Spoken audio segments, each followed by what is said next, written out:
Assalamualaikum warahmatullahi wabarakatuh. Waalaikumsalam warahmatullahi wabarakatuh.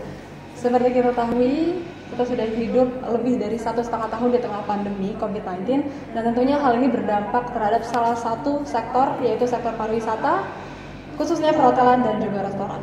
Untuk itu kita akan membahas lebih lanjut bagaimana pelaku pariwisata dalam hal ini PHRI dalam menghadapi dampak pandemi dan juga rencana ke depannya. Sudah ada bersama kita pagi ini Bapak Sutrisno Iwantono selaku Ketua BPD PHRI DKI Jakarta.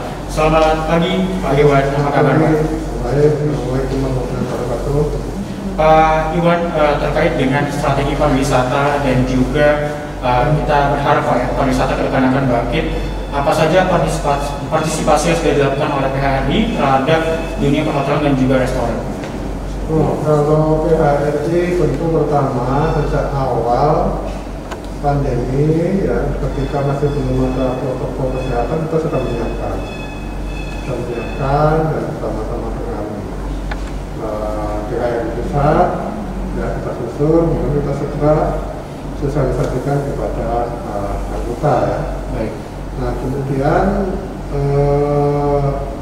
setelah itu baru turun dari pemerintah ya, dari pemerintah dengan protokol yang sudah disempurnakan ya. Nah itu kita juga beserta. Kemudian tentu kita dalam sosialisasi ya, dari berbagai macam ketentuan yang berlaku ya, dari ketentuan yang ada. Kita juga mendaftar usaha hotel, restoran yang terdampak yang perlu dibantu oleh pemerintah ya. Kemudian juga vaksinasi ya, kita menyiapkan vaksinasi, menyiapkan ya, ketika di seluruh Indonesia belum mulai ya, karena BPD terus aktif menghubungi Pak Gubernur, menghubungi dinas kesehatan, Direktorat, itu akhirnya kita memang vaksinnya lebih cepat. Karena sekarang semua karyawan di hotel dan restoran itu sudah tervaksinasi. Kemudian juga sekarang ini ada peduli lindungi. Ya, kita juga melakukan sosialisasi dan pendataan anggota untuk QR code peduli lindungi. Di luar itu sebenarnya bakti sosial juga dilakukan. Kita membagikan berbagai macam APD, berbagai macam peralatan yang digunakan oleh puskesmas di wilayah DKI. Baik, berarti sudah banyak partisipasi yang dilakukan oleh PHRI untuk para pelaku pariwisata, dari mendaftarkan para pelaku pariwisata yang terdampak, lalu ada vaksinasi juga. Lalu strategi kedepannya apa Pak dari pihak PHRI selama masa pandemi ini? Strategi kedepannya itu kan bagaimana kita bisa bertahan dalam situasi yang seperti ini, karena tantangan utama dari kondisi ini adalah memang demand-nya yang drop, yang diusahakan kayak apapun kelihatannya memang masih sangat sulit. Nah, untuk bertahan inilah kita melakukan komunikasi dengan pemerintah, dengan institusi lain, agar ada upaya-upaya untuk bisa mempertahankan hotel ini sama tamu, restoran ini sama tamu. Kalau restoran dan hotel tamu untuk bangkit lagi itu sulit ya. Oleh karena itu kita juga meminta berbagai kebijakan yang meringankan pajak, kemudian perizinan dan lain-lain itu tentu menjadi agenda advokasi kita. Terkait tantangan Pak, dari Bapak bilang salah satu yang terbesarnya adalah demand drop. Apakah ada lagi Pak tantangan terbesar selama pandemi? Ya, tantangan terbesar itu memang demand. Ya, kalau tamunya ada, sebenarnya kan kita tidak susah-susah banget ya. Kalau tamunya tidak ada, nah itu kita mengalami kesulitan. Oleh karena itu tantangan yang paling pokok itu adalah bagaimana menyelesaikan soal pandemi, menurunkan tingkat penularan. Dan saya kira Indonesia akan pada bulan Juli atau Agustus lalu kan sempat sampai 55.000 ya. Dan DKI waktu bisa belasan ribu. Itu yang paling teratas. Sekarang kan sudah jauh turun ya. Untuk nasional sudah 3.000 ya. Untuk DKI kan sudah di bawah 1.000. Itu sudah cukup bagus kondisi saat ini. Cuman kalau masyarakat abai lagi, ya tidak memperhatikan protokol kesehatan, maka nanti terjadi lonjakan lagi dan itu akan terulang kesulitan masa lalu. Lalu selama pandemi ini apakah ada program yang dibuat oleh PHRI seperti mungkin penyuluhan vaksin terhadap karyawan hotel atau restoran?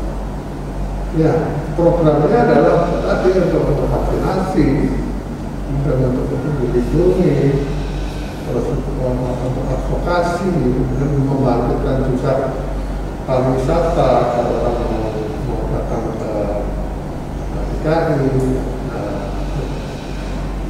Saya kasih contoh misalnya untuk wisatawan asing itu dari sekitar 200.000 yang satu bulan ya, itu sekarang drop dengan 5.000 misalnya itu sudah.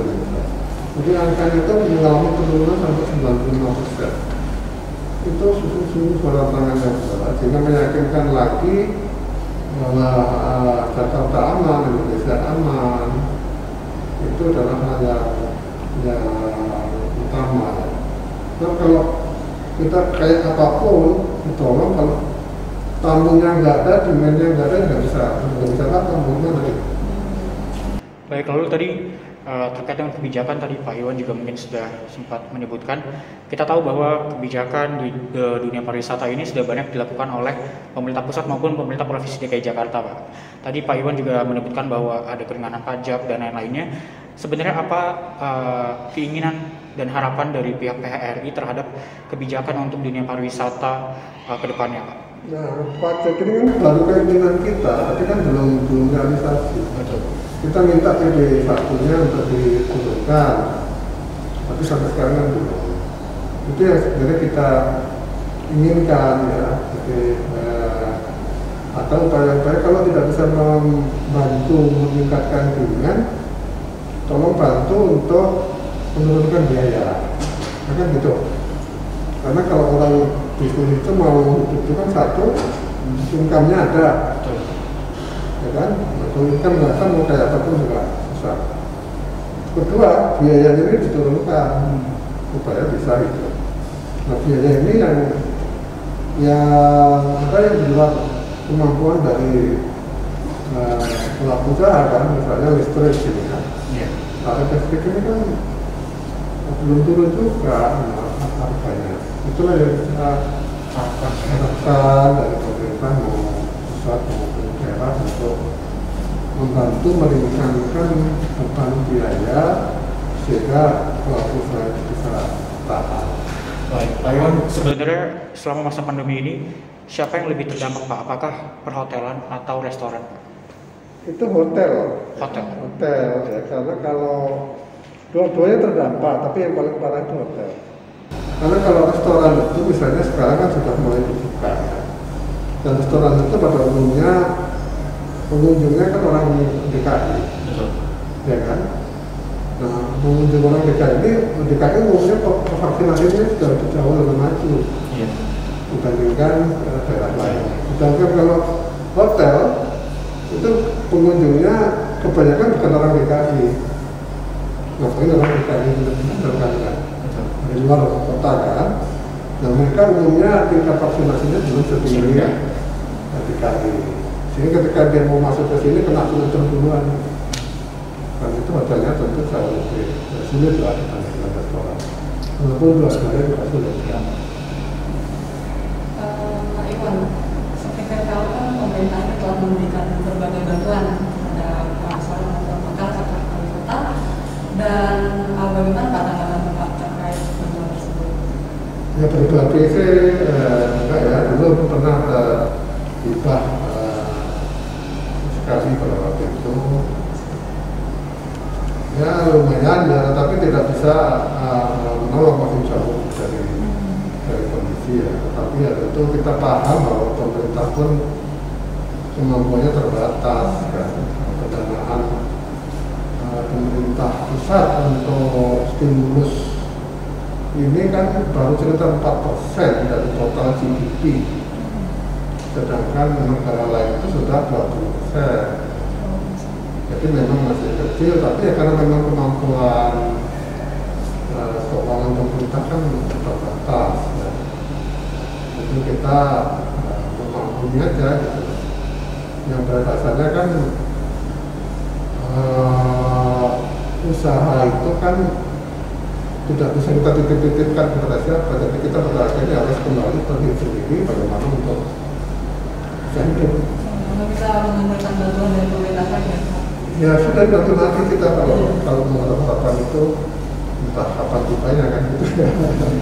Tapi pemerintah tentu juga sudah berusaha lah, sudah berusaha keras. Pak Gubernur juga saya kira sudah luar biasa perjuangannya, tapi memang persoalan ini sangat berat. Soalnya besar ya, walaupun sudah berusaha. Kalau untuk peduli lindungi tadi kan Pak bilang sebenarnya sudah menggunakannya. Sebenarnya untuk digital tracing-nya, untuk di karyawan hotel dan juga restoran ini sebenarnya sudah maksimal atau belum Pak penggunaannya? Kalau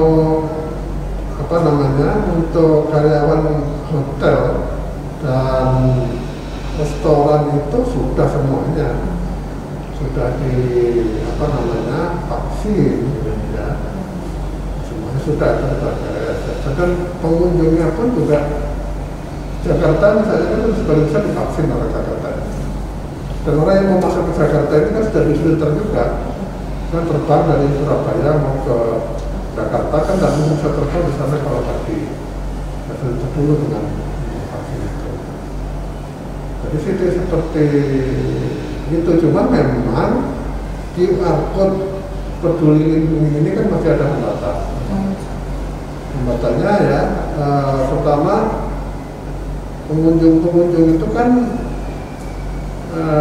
terutama yang sepuh-sepuh itu kan tidak paham mengenai aplikasi, ya kan, mendownload itu juga tidak mudah. Yang kedua juga banyak HP-nya HP jadul gitu. Mungkin kalau mau pakai aplikasi itu belum bisa juga. Itu hack dan sebagainya. Ini kan persoalan. Karena QR code itu satu hotel, tiap-tiap tempat, ya, satu restoran, satu QR code sendiri. Kemudian nanti ada fasilitas kolam renang sendiri, gym sendiri. Kalau restorannya ada 4, itu masing-masing ada QR code-nya. Jadi ada banyak harus di scan Pak ya? Iya, biasanya. Lalu terkait vaksinasi tadi Bapak juga ada sempat menyebutkan sudah dilakukan kepada para pegawai hotel dan juga restoran. Apakah sudah maksimal dilakukan oleh PHRI dan apakah sudah pernah menyelenggarakan mungkin sentra vaksinasi Pak? PHRI dulu kita sampai 30.000 menyelenggarakan vaksinasi untuk anggota ya, bersama dengan dinas ya, tentu dinas kesehatan yang mengatur semuanya itu. Kita mengkoordinir 30.000 karyawan, kemudian terus berlangsung yang alhamdulillah sampai sekarang saya kira sudah hampir 100% lah karyawannya ya. Hampir 100% Pak ya? Dan terakhir Pak, kalau dari PHRI sendiri, apakah harapan kedepannya terhadap pengembangan pariwisata khususnya di DKI Jakarta? Harapan utama kita itu tadi bagaimana program-program pemerintah ini bisa meningkatkan demand, itu yang paling utama. Bagaimana mendatangkan tamu supaya pergi ke hotel, dinner di hotel, makan di restoran. Oleh karena itu kegiatan-kegiatan meeting pemerintahan itu tolong juga dijalankan, dilakukan di hotel dengan memesan makanan dari restoran. Itulah cara untuk meningkatkan ya. Dan untuk demand itu sekali lagi yakinkanlah kepada pihak luar bahwa Jakarta adalah kota yang safe supaya yang aman, yang bersih. Ya karena hotel-hotel juga sudah mengikuti HSE, ya itu sudah diikuti. Dan insya Allah kalau kita semua menjadi satu, pemerintah, pelaku usaha, masyarakat secara umum, itu disiplin dengan protokol kesehatan, itu insya Allah juga nantinya kita akan segera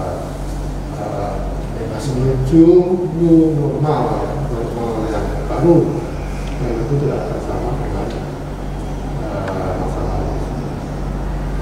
Sudah cukup, terima kasih banyak Pak Iwan atas waktunya. Semoga sektor pariwisata bangkit kembali dengan kembali. Tapi sebelum kita tutup, izin pantun dulu ya. Kayaknya nggak ada Pak, nggak pantun.